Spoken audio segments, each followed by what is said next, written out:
works for the company. He's not like, not owner of the company, but they put him in charge of like specific events, and he's supposed to delegate, you know, who goes where, what the objectives are. And he lives in LA, but he bounces between LA and Nashville. And they sent him to Houston for this event. He said typically an event of this size, you would have 2,000 security. So he like does Lollapalooza, you know, all, I mean, what's the one in California? Coachella, you know, he does all that. And he said that typically it's about 2,000 minimum. Plus you're like armed officers, like police.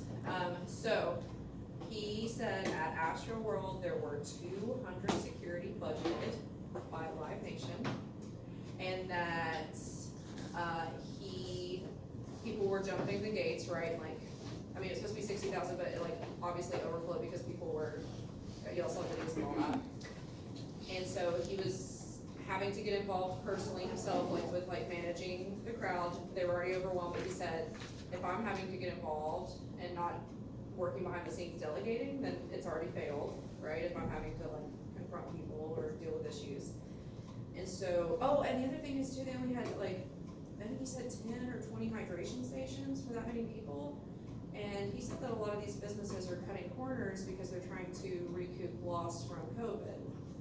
As part of this is what he says as far as motivation.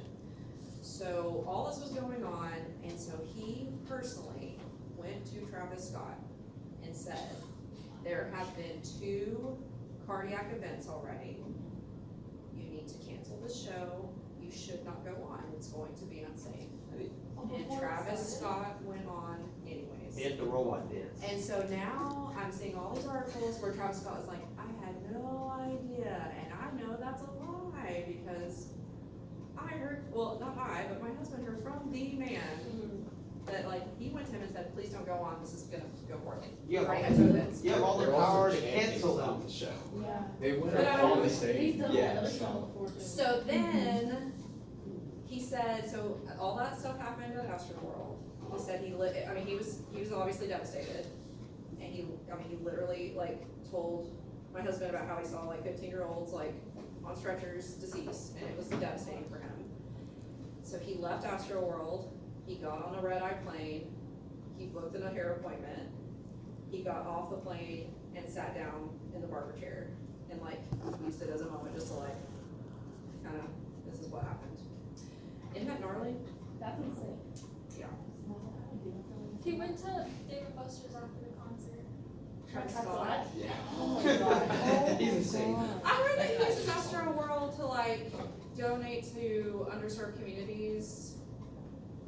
It was like built as initially like partly a charity. So if that's the case, I think what a great thing that you've ruined Yeah. with a poor decision. You know what I mean? And probably, let's be real, it's probably ego and money. You know. So it's just bad decisions. But you know, like all the whole, I had no idea. Like, yeah. Yeah, they're making fun of his apology. Yeah, he Yeah. just rubbed his face the whole time. Well, yeah. He's fun and light. Anyway, so y'all got the inside scoop.